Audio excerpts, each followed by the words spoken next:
কেন একটি মেয়েকে অচেনা ঘরে বন্দি করে রাখা হয়েছে, কিসের পরীক্ষা চলছে তার উপর মানুষের আবেগ নিয়ে এক ভয়ঙ্কর খেলার পরিণতি জানতে দেখুন। গল্পটা শুরু হয় আমেরিকার রাস্তা দিয়ে। প্রতিটি গাছে পোস্টার লাগানো যেখানে একটি মেয়ে নিখোঁজ। এদিকে এডগার নামের একজন ট্রাকে চুইংগাম চিবোতে চিবোতে রাস্তা পার হচ্ছিল। পোস্টারগুলো একবারও তার নজরে এলো না। তার হাতে একটু আঘাতের চিহ্ন ছিল, যা দেখে মনে হচ্ছিল সে কোথাও আহত হয়েছে। কিছুক্ষণ পর এডগার শহরের বাইরে একটি নির্জন জায়গায় গিয়ে থামে। সে ট্রাঙ্ক খুলে বন্দুক, দড়ি আর কয়েকটি যন্ত্রপাতি বের করে। এদিকে গল্প অন্যদিকে মোড় নেয়, যেখানে নেল নামের একটি মেয়ে আচমকা একটা বন্ধ ঘরের মধ্যে জেগে ওঠে। নেল একেবারে ঘাবড়ে যায়। ঘরটা একদম ফাঁকা, কেবলমাত্র একটি পোকা, একটি ঘড়ি, একটি স্পিকার আর একটি বড় স্ক্রিনে একটা সংখ্যা লেখা ছিল। মজার বিষয় হলো সেই সংখ্যাটি তার শার্টের সামনেও লেখা ছিল। সে ভয় দরজার কাছে গিয়ে সেটি খোলার চেষ্টা করে। অনেক টানাটানি আর ধাক্কা ধাক্কি করেও দরজাটি একটু নড়ল না। সে সাহায্যের জন্য চিৎকার করতে থাকে, কিন্তু কোনো লাভ হয় না। তার চিৎকার চারপাশের শূন্যতাতেই মিলিয়ে যায়। কিছুক্ষণ পর তার চোখে একটি লাল রঙের দড়ির দিকে। দড়িটা মাটিতে পড়েছিল। সে দড়ির কাছাকাছি গিয়ে দেখতে পায় দড়ির নিচে তার ফোন রাখা। সে দ্রুত ফোনটা তুলে নেয়, কিন্তু ফোনে কোনো সিম নেই। ফলে সে কাউকে কল করতে পারলো না। হতাশ হয়ে ফোনটা একটু ঘাঁটতে গিয়ে দেখে সেখানে শুধু সমুদ্রের কিছু ছবি আছে। ছবিগুলো দেখে তার মন কিছুটা বিভ্রান্ত হয়। এর মধ্যে একটি ছবিতে ডন নামের একটি মেয়ের ছবি দেখে তার মন আনন্দে ভরে যায়। ডন ছিল তার প্রিয় মানুষগুলোর মধ্যে একজন, কিন্তু সে ভাবতে থাকে কেন ডন তাকে ছেড়ে চলে গিয়েছিল। এরই মধ্যে নেল চারপাশের পরিস্থিতি বুঝতে চেষ্টা করছিল। হঠাৎ একটি শব্দ হয় আর পুরো ঘর সবুজ আলোতে ভরে যায়। নেল আতঙ্কে মাটিতে বসে পড়ে। তার মনে হতে থাকে নিশ্চয়ই কিছু খারাপ ঘটতে যাচ্ছে। কিছুক্ষণ পর আলো নিভে যায়। নেল আবার ফোনটা বের করে দেখে ফোনের সব নাম্বার মুছে ফেলা হয়েছে। কিছুই আর ঠিকঠাক মনে হচ্ছিল না। সে তার জুতা খুলে ছাদের দিকে থাকা কাচের উপর ছুঁড়ে মারে, যেন কেউ তার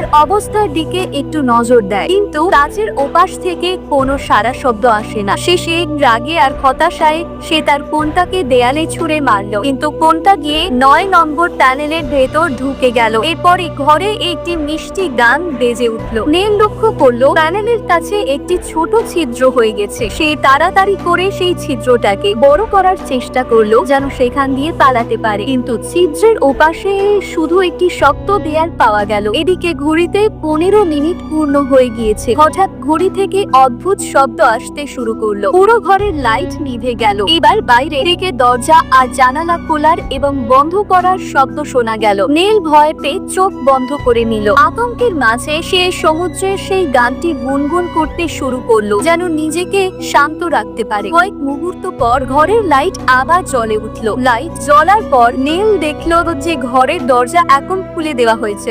ভয় সে দরজাটা ঠেলে খুললো, কিন্তু দরজার ওপাশেও তাকে আরো একটি দেয়াল দেখতে হলো। হতাশ হয়ে নেল আরেকবার ঘড়ির দিকে তাকালো। এবার ঘড়িটি ৪৫ মিনিট থেকে উল্টো দিকে গোনা শুরু করলো। নেল রাগে চিৎকার করতে শুরু করলো। হঠাৎ ঘরটি আবার সবুজ আলোতে ভরে গেল। তখনই নেল একটি পুরুষ কণ্ঠস্বর শুনতে পেল। শব্দটি দরজার পাশের একটি দেয়ালে থাকা ছিদ্র থেকে আসছিল। নেল দ্রুত সেখানে গিয়ে কথা বলতে শুরু করলো। ওপাশ থেকে জানা গেল লোকটির নাম ট্রাভিস। সেও নেলের মতো একটি ঘরে বন্দী। তার ঘরের সংখ্যা ৯ নয় বরং ৬। ট্রাভিসও জানতো না কেন তাদের এখানে বন্দী করা হয়েছে, কিন্তু বাস্তবে তাদের সবকিছুই সিসিটিভি ক্যামেরার মাধ্যমে এডগার দেখছিল। এদিকে ট্রাভিস নেলকে জানায় সে দড়ি বেঁধে কাচের জানালার কাছে পৌঁছানোর চেষ্টা করেছিল, কিন্তু জানালার হ্যান্ডেলটা পুরোপুরি ভেঙে পড়ে যায়। ট্রাভিসের কথা শোনার পরেও নেল সিদ্ধান্ত নেয় দড়ি ব্যবহার করা। সে দড়ি বেঁধে জানালার হ্যান্ডেলে পাশ লাগায় এবং সেটিকে টানতে শুরু করে, কিন্তু বাইরে থেকে হ্যান্ডেলটি ভেঙে যায় আর নেল সোজা নিচে পড়ে যায়। এই ধাক্কায় তার কাঁধ সরে গিয়ে জায়গা থেকে বেরিয়ে যায়। তীব্র ব্যথায় নেল দিশেহারা হয়ে পড়ে। এমন অবস্থায় ট্রাভিসের গলার আওয়াজ শুনে নেল কিছুটা সচেতন হয়, কিন্তু কিছুক্ষণের জন্য তার কানে প্রচন্ড শব্দ বাজছিল এবং আশপাশে অদ্ভুত জিনিস দেখতে পাচ্ছিল। তার মাথায় তীব্র ব্যথা অনুভূত হচ্ছিল।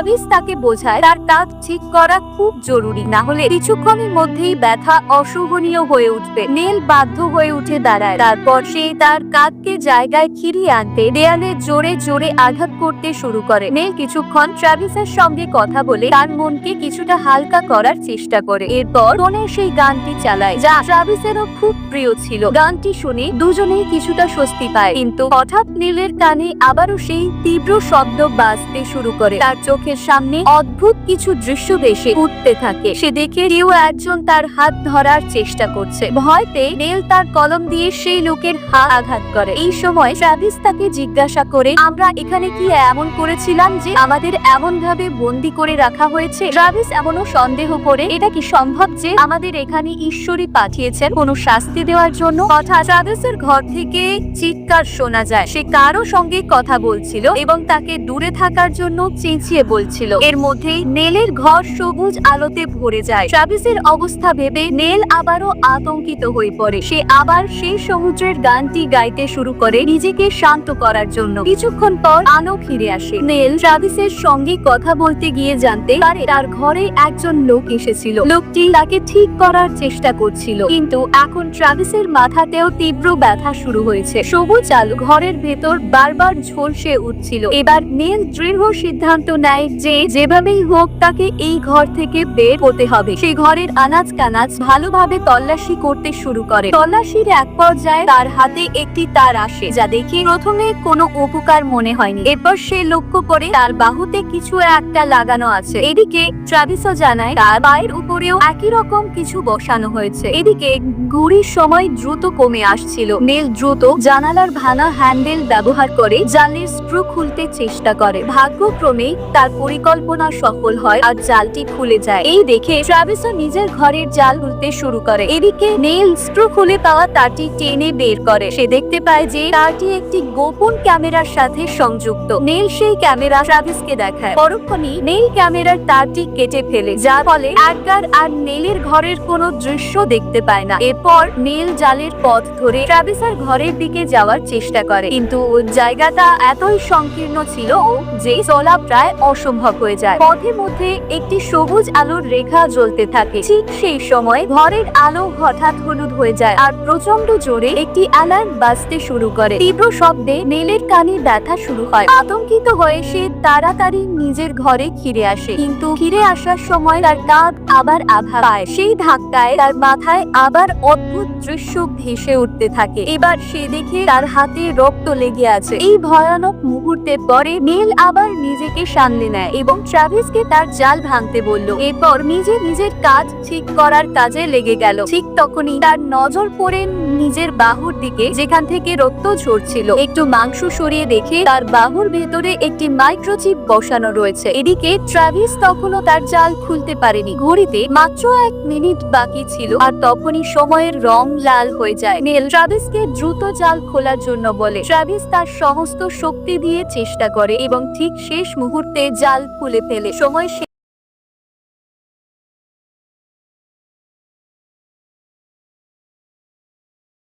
রেগে গিয়েছিল যে সে পাগলামির দিকে এগোতে থাকে। গুনগুন করে গান গাইতে গাইতে মাঝে মাঝে অদ্ভুত কিছু বলে উঠছিল। হঠাৎ দরজার একটি ছোট অংশ খুলে যায় এবং বাইরে থেকে তীব্র লাল আলো ঘরের ভেতরে প্রবেশ করে। সেই সঙ্গে নেলের হাতে একটি বন্দুক এসে পড়ে। ঠিক তখনই লাল আলো সবুজ হয়ে যায় এবং পুরো ঘরে এক ধরনের অদ্ভুত গ্যাস ছড়িয়ে পড়ে। নেলের মনে হয় তার নিজের আওয়াজের সঙ্গে ঘরের আলো বদলাচ্ছে। নেল বুঝতে পারে তাকে আলো বদল করে লাল রঙে নিয়ে যেতে হবে। সে জানালার ওপরে থাকা কাঁচ লক্ষ্য করে গুলি চালায় আর এতে ঘরের আলো লাল হয়ে যায়। কিন্তু এডগার তখনও তাকে একটি নতুন ক্যামেরা দিয়ে নজর রাখছিল। নেল দড়ি নিয়ে সেটি ওপরে ফেলে দেয় যেন সে উপরের দিকে উঠতে পারে। তবে উপরে উঠে সে বুঝতে পারে সেটাও কোনো মুক্তির পথ নয়। ওপরে কোনো ছাদ নেই, বরং আরেকটি ঘর রয়েছে। সেই ঘরে একটি স্ক্রিন ছিল যেখানে কয়েকটি তারা দেখানো হচ্ছিল। স্ক্রিনে একটি লেখা ভেসে ওঠে টি-অ্যান। ওপরে থেকে সে ট্রাভিসের ঘরের দিকে তাকায়। ট্রাভিসের ঘরেও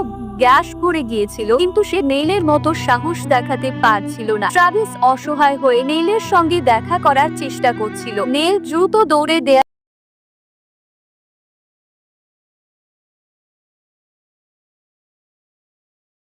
যায়। জায়গাটি কোনো কোম্পানির বিল্ডিং এর মতো মনে হচ্ছিল, তবে অবাক করার বিষয় ছিল এটি দিনকাল হলেও পুরো বিল্ডিংটি একেবারে ফাঁকা ছিল। সেখানে কোনো মানুষ ছিল না, কিন্তু এক জিনিস বারবার চলছিল, ট্রাভিসের মতো দেখতে কিছু লোক। নেল ধীরে ধীরে বুঝতে পারে এই ব্যক্তিরা আসলে মানুষ নয়, বরং রোবট। রোবটগুলো এতটাই জীবন্ত ও বাস্তব মনে হচ্ছিল যে তাদের মানুষ থেকে আলাদা করা প্রায় অসম্ভব। রাগে ফুঁসতে থাকা নেল বন্দুক দিয়ে সোজা টিভিটায় ভেঙে ফেলে। তারপর তার চোখে পড়ে ডনের একটি বিশাল ছবি, যিনি আসলে এই রোবোটিক্স কোম্পানির মালিক। ঠিক তখনই নেলের কাছে একটি গাইড এসে উপস্থিত হয়। সে তার ক্লায়েন্টদের সবকিছু বুঝিয়ে দিচ্ছিল, কিন্তু তারা সবাই নেলকে সম্পূর্ণভাবে উপেক্ষা করে সামনে এগিয়ে যায়। নেল কিছু বুঝে ওঠার আগে এডগার তাকে খুঁজে বের করে। কথা নেলের মনে করে যে লোকটি তার মুখ থেকে কভার সরাচ্ছিল সেই লোকটি আসলে এডগার। এটাই সেই ব্যক্তি যাকে নেল কলম দিয়ে আঘাত করেছিল।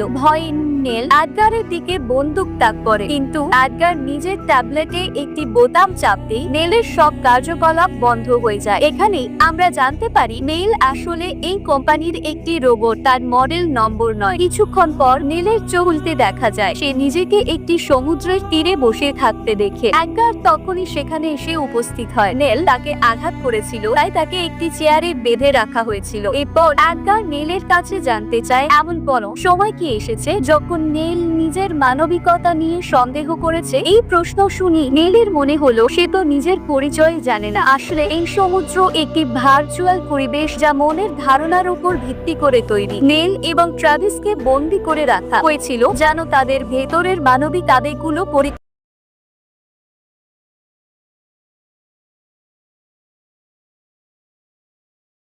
তাকে মডেল টেনে রূপান্তর করা। পরীক্ষা শেষে নেলের সমস্ত স্মৃতি মুছে ফেলা হয়, কারণ এই ভয়ঙ্কর শক্তি